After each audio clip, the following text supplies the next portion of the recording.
drama. Ditendang, ada rekamannya. Ada rekamannya. Ada rekamannya. Lihat suami. Oh, ada drama. Ditendang, ada rekamannya. Ada rekamannya. Ada rekamannya. Lihat suami. Perseteruan antar tetangga terjadi di sebuah kawasan permukiman hingga menuai sorotan banyak pihak hingga viral di media sosial, yakni seorang mantan dosen UIN Maulana Malik Ibrahim Malang, Imam Muslimin atau yang dikenal Yaimim dengan tetangganya Nurul Sahara. Konflik di antara keduanya diawali dengan perkara lahan yang kemudian menjalar ke ranah hukum dengan keduanya saling lapor. Tak hanya sampai di situ, Yaimim dan istrinya dikabarkan diusir dari lingkungan tempat tinggal mereka. Bahkan sampai-sampai Gubernur Jawa Barat Deddy Mulyadi pun turut campur mendamaikan keduanya. Oh, ada drama. Ditendang, ada rekamannya. Ada rekamannya. Ada rekamannya. Di salah satu video pertikaian viral antara Yaimim dan Sahara yang merupakan tetangganya, terlihat Yaimim berguling-guling di tanah dengan narasi berpura-pura terserang stroke. Yaimim menjelaskan aksinya berguling-guling di tanah bertujuan untuk memecah emosi lawan. Ia juga berpura-pura terkena stroke agar tetangganya yang tengah berseteru dengannya merasa puas karena Yaimim menduga sempat mendapat teror santet.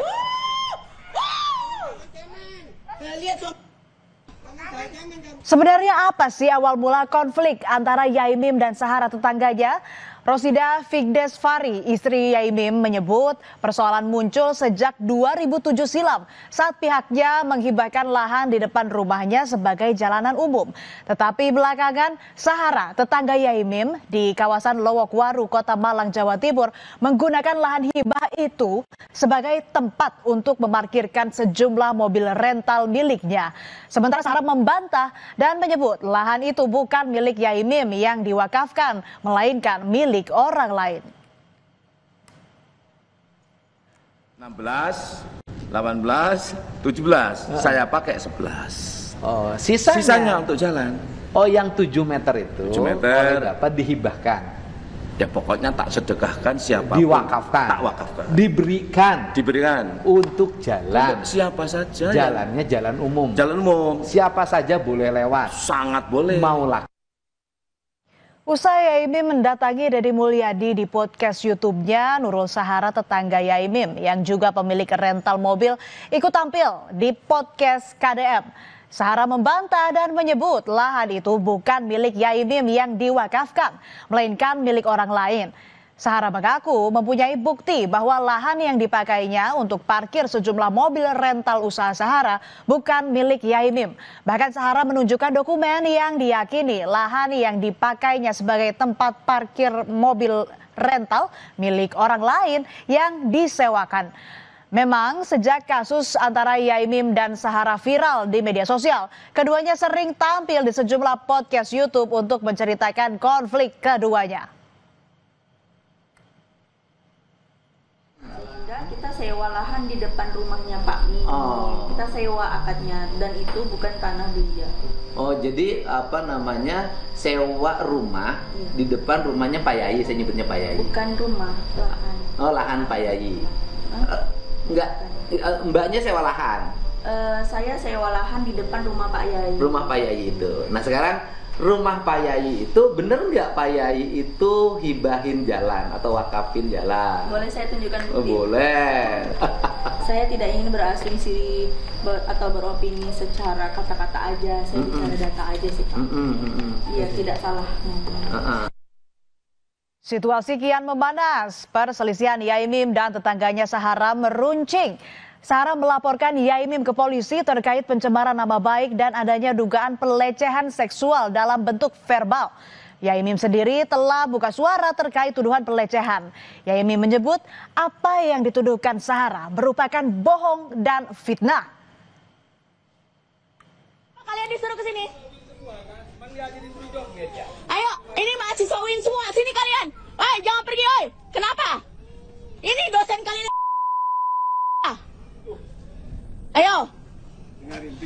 Ayo dengerin, ayo.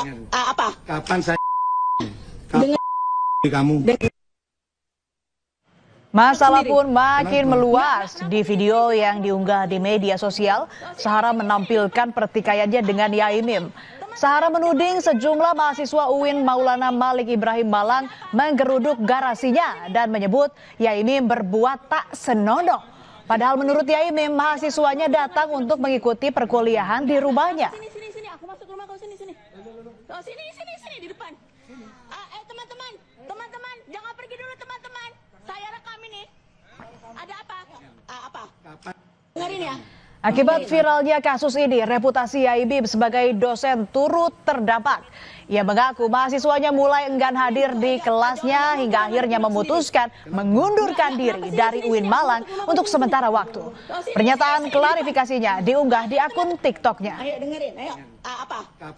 Dengerin ya. Dengerin. Saya yang mengundurkan diri, mengajukan pengunduran diri kepada atasan saya langsung, yaitu Direktur Pasca, dalam hal ini Bapak Profesor Agus Maimun. Kenapa? Karena home base saya adalah Pasca Sarjana UIN Maulana Malik Ibrahim Malang. Jadi bukan UIN yang memecat saya yang mengundurkan diri. Berawal dari kasus tanah hibah untuk jalan umum yang dijadikan tempat parkir berlanjut kemana-mana. Muncul kabar dugaan pengusiran Yaimim dari kediamannya di kawasan Lowokwaru, Malang, Jawa Timur. Yaimim pun memutuskan pindah dari rumahnya. Tak hanya mencari tempat tinggal baru, kepada Deddy Mulyadi di YouTube KDM, Yaimim pun berencana membangun rumah sederhana yang akan difungsikannya sebagai pusat kajian filsafat Islam dan tasawuf. Di depan Deddy Mulyadi yang mendatanginya di Lowokwaru, Kota Malang, Yaimim menyebut Ketua RT menjadi salah seorang yang menghendakinya keluar dari permukiman tempatnya tinggal.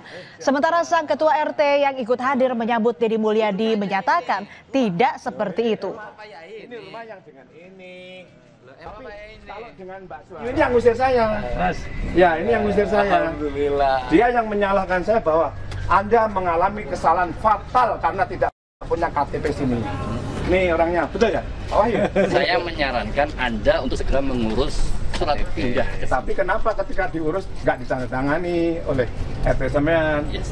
Monggo lah, karena Nanti komunikasi Anda. sekarang tanda tanganin aja apa susahnya? Nggak akan, aku sudah nggak boleh pindah sini. KTP saya Karangbasuki, rumah saya di sini. Ini saya jual. Oh, mau dijual. Ya, ini saya jual. Siapa yang mau beli? Aku mau pindah ke Brojan Cafe. Mau tak bikin apa? Rumah filsafat tasawuf Deddy Mulyadi. Kedatangan Deddy Mulyadi ke tempat tinggal Yaimim dan Sahara bukan tanpa alasan. Setelah sebelumnya kedua belah pihak klarifikasi di podcast KDM soal kasus lahan yang merembet ke sejumlah masalah lain, Deddy Mulyadi pun mendatangi keduanya sebagai kunjungan balasan. KDM meminta tidak ada pihak yang membesar-besarkan persoalan sebelumnya. Deddy Mulyadi memastikan hubungan antara Yaimim dan Sahara sudah kembali rukun sebagai tetangga. Konflik antar tetangga Yaimim dan Sahara masih terus bergulir. Dari awalnya soal lahan hibah berbuntut pada pelaporan polisi, bahkan menjadi saling lapor. Selasa 7 Oktober, Yaimim mendatangi Polresta Malang Kota untuk dimintai keterangan soal laporannya terhadap pemilik akun TikTok @sahara_vibes. Dengan membawa sejumlah barang bukti, Yaimim diberi 30 pertanyaan selama 3 jam. Sementara Sahara mempolisikan Yaimim terkait pencemaran nama baik dan fitnah pada bisnis rental mobil milik Sahara sehingga menyebabkan kerugian secara finansial serta dugaan pelecehan. Pak Imam Muslimin telah memenuhi undangan ya dari pihak penyidik untuk dimintai keterangan sebagai saksi pelapor terkait pengaduan beliau ke Polresta Malang Kota. Kira-kira pelaksanaan dimintai keterangan tersebut dari jam 11 sampai jam 4 sore. Oke, kalau Ibu Sarah sudah melakukan pengaduan, namun belum ada klarifikasi untuk dimintai keterangan kapan beliaunya sanggup untuk sebagai pelapor, saksi pelapor ya, saksi pelapor di Polresta Malang Kota. Dari kasus seteru Yaimim dan tetangganya Sahara bisa kita tarik pelajaran. Berbaik-baiklah dengan tetangga karena tetangga sejatinya adalah keluarga terdekat yang tidak ada hubungan darah. Kepada mereka lah kita menitipkan diri untuk saling jaga.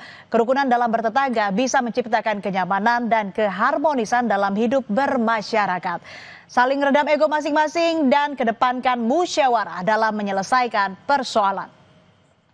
Tetap bersama kami di Berita Utama. Usai jeda ada informasi buronan kasus pencurian hingga pengancaman dengan senjata tajam di Bone Bolango, Gorontalo loncat ke sungai saat akan diringkus polisi.